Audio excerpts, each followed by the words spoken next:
So ayan, so ngayon wala pang namimili. So habang walang namimili, video muna tayo. Good morning po sa lahat ng mga nakakapanood dito sa aking video. So ayan ang aking tindahan dito sa RRPN Consumer Goods Store ng Baaw Public Market, Baaw, Camarines Sur. So ayan po, ang mantika natin ay nag-rollback na tayo.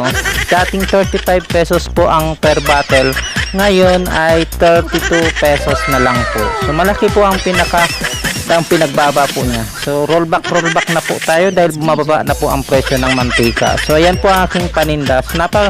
Napapanood ninyo ay unti-unti nang kumakapal, kasing kapal ng mukha ko. So ayan ang presyo ng bigas ay bumababa din. So ayan ang presyo natin ng bigas. So ayan na aking tindahan sa loob. So ayan, napapanood nyo po ay unti-unti na nang napupuno. Sana huwag na tayong daanan ng kalamidad katulad ng bagyong Christine, ay lahat natudas, nalunod lahat yung aking paninda. So ayan, kung napanood niyo, so unti-unti na tayong nakakabangon. Thank you and God bless.